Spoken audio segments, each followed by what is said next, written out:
Last summer, I made a video titled 7 Bold Predictions for the 2019-20 NHL season. I went 2 for 7 on my predictions in that video. The ones I got right were the Oilers making the playoffs and Jack Hughes struggling and not finishing as a Calder Trophy finalist. I'm now going to do the same thing for the 2020-21 NHL season, make 7 bold predictions. Hopefully I can do a little bit better this time than 2 for 7. And remember, these aren't just my normal predictions for the upcoming season. These are meant to be bold, they're meant to be kind of out there, so before you go down to the comment section and say none of these are going to happen, keep that in mind. Real quickly, before we go any further, be sure to go follow me on Instagram and Twitter if you want to chat hockey somewhere other than the YouTube comment section. You can also go check out my gaming channel. If any of those things interest you, links will be down below in the description. And of course, if you guys are new to this channel and you want to see more NHL content like this, be sure to hit that subscribe button. And now let's get into my 7 bold predictions for the 2020-21 NHL season. Bold prediction number 1, Carter Hart wins the Vezina trophy. Now I know a lot of people will probably say this isn't really a bold prediction because Carter Hart is already such a good goaltender at just the young age of 22. He is seen as the next big thing in terms of NHL goalies, the next Carey Price, I guess you can say. But the reason I would say this is still a bold prediction is because of his age, being only 22 years old. If he was to win the Vezina trophy this upcoming season, that would make him just the 7th goaltender in NHL history to win the Vezina at the age of 22 or younger, and he would be the youngest goaltender to win the award since Jim Carey won it in the 95-96 season with the Capitals. So that is kind of my reasoning on why I would consider this a bold prediction. Now, as far as my reasoning goes as to why I think Carter Hart can win the Vezina, well, it's pretty self-explanatory. This is a guy who's put up really good numbers in his first 2 NHL seasons, and the Philadelphia Flyers are projected to be a really good team this upcoming season. If they finish as a top 2 team in the division, Carter Hart has like an above 920 save percentage and below a 2.50 goals against, accounts for the majority of the Philadelphia Flyers wins. If all of that happens, then Carter Hart can easily be in the conversation for the Vezina trophy. He looks better than ever. In the playoffs for Philadelphia, he was incredible. So that is bold prediction number 1. Carter Hart becomes just the 7th goaltender in NHL history to win the Vezina at the age of 22 or younger. Bold prediction number 2, the worst team in the NHL next season is somebody other than Detroit, Ottawa, Anaheim, or Los Angeles. The more that I think about this, the less confident I get in making this prediction. I'm still gonna roll with it, but this one is definitely extremely bold. I'm trying to make a case for a team to finish last in the NHL that isn't one of the 4 I just mentioned, Anaheim, LA, Detroit, or Ottawa, and honestly, it's pretty difficult. I have a hard time believing San Jose is gonna be as bad as they were this past season. Same goes for the New Jersey Devils. I think with the moves they've made this offseason, they're only going to get better. Buffalo, I mean, they added Taylor Hall. I can't see them finishing last. Montreal, they've gotten better. Chicago is one that maybe could happen. They actually came out recently and openly said they are now rebuilding. The Blackhawks do still have a really solid group of forwards, but it's going to be pretty difficult to win games with the D-core that they have, and especially the goaltending. I think their tandem right now is Malcolm Subban and Colin Delia. Not sure how confident I am in that. Anyways, I'm not going to make an exact prediction on who I think is going to finish last place. My bold prediction is just that it's going to be somebody other than Detroit, Ottawa, Anaheim, or LA.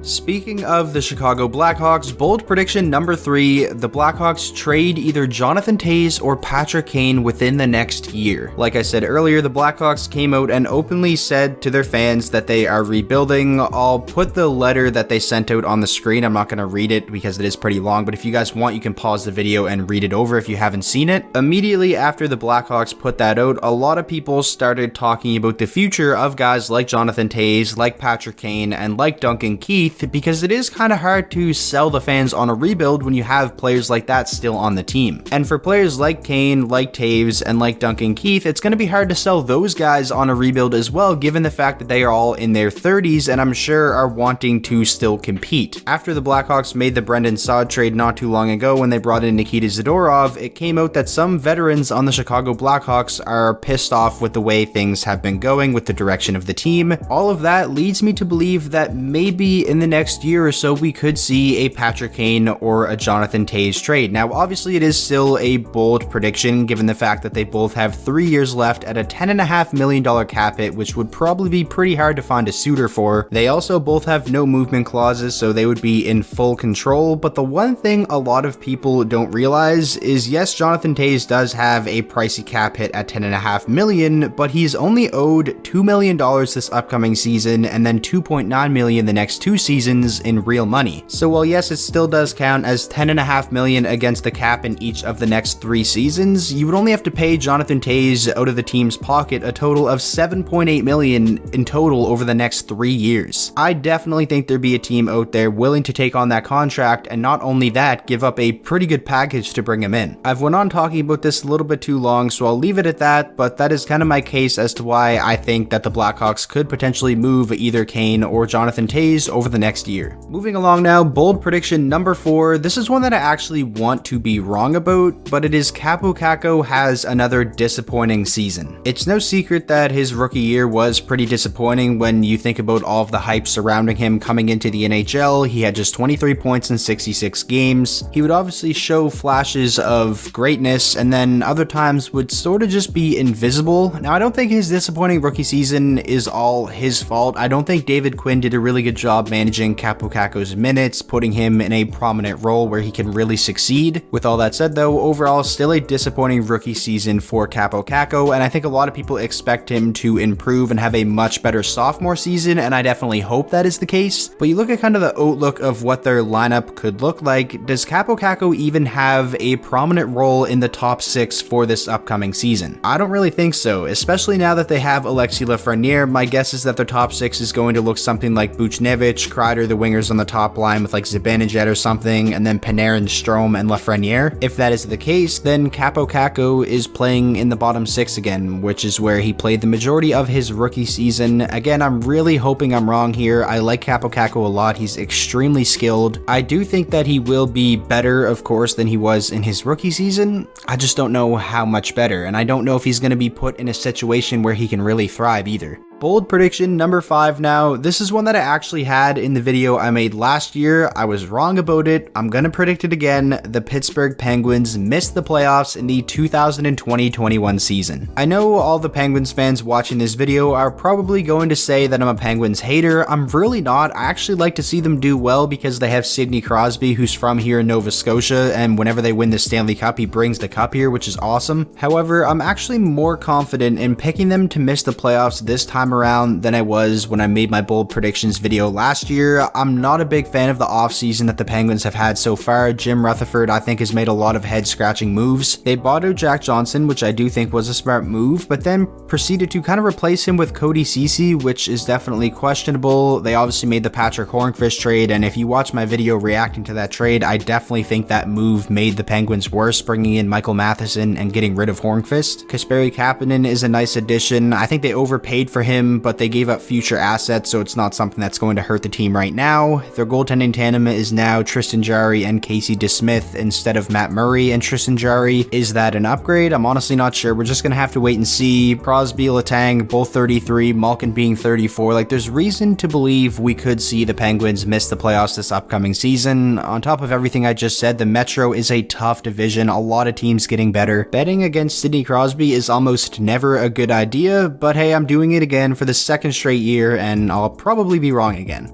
Bold prediction number 6 now. The Montreal Canadiens finish as a top 3 team in the Atlantic Division. Now, this bold prediction kinda all depends on if there actually is an Atlantic Division. There's been rumors that there may just be an all-Canadian division for the 2020-21 NHL season to limit travel and everything like that. So if that is the case and we do see an all-Canadian division or something like that, then we can just scratch this prediction. But if not, and if there is an Atlantic, my bold prediction is that Montreal finishes in the top 3. I absolutely love the offseason that the Canadiens have had. I talked about the Tyler Toffoli signing in my video that I made on the best and worst signings from free agency. I think they got a bargain there. Josh Anderson is going to be a welcome addition to the team. Say what you want about the contract and about the trade they made to bring him in, but a power forward on the wing is something that the Canadiens have needed. They also brought in Jake Allen to come in and take some of the load off of Carey Price. They also brought in Joel Edmondson, and on top of that, you have Alexander Romanov potentially coming over and being maybe even a top 4 defenseman for the Canadiens. Canadiens, also the development of Suzuki and Kotkaniemi. This team is really good, and in saying that, I know I'm probably going to get a lot of people saying, well, how is it a bold prediction if the team is really good? Well, in order to finish in the top 3, they would have to pass over one of Boston, Toronto, or Tampa Bay,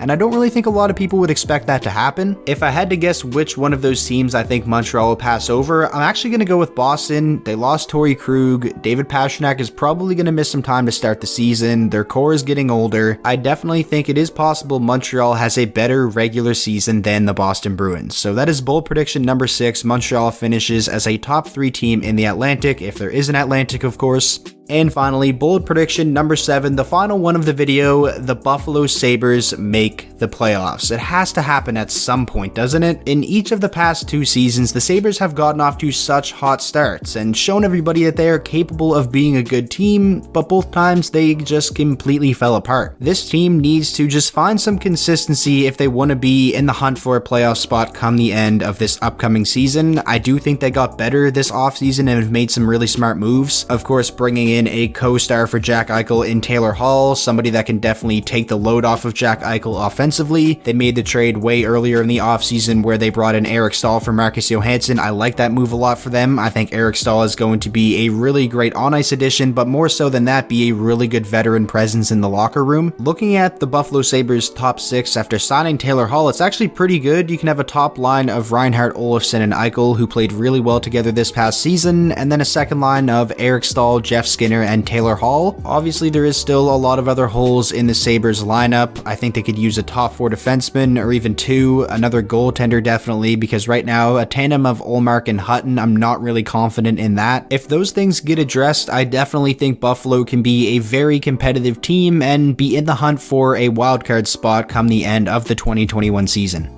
That is going to do it for my 7 bold predictions for the 2020-21 NHL season. If you guys want to see me do another video where I react to your bold predictions, I did that about a month ago. I can definitely make another one, so if you want to see that, be sure to drop a like on this video and let me know down in the comment section. If you did enjoy today's video, please be sure to leave it a like. That is the best way to show your support. And of course, if you guys are new to the channel and you want to see more NHL content like this, be sure to hit that subscribe button, and I will talk to you all in the next video.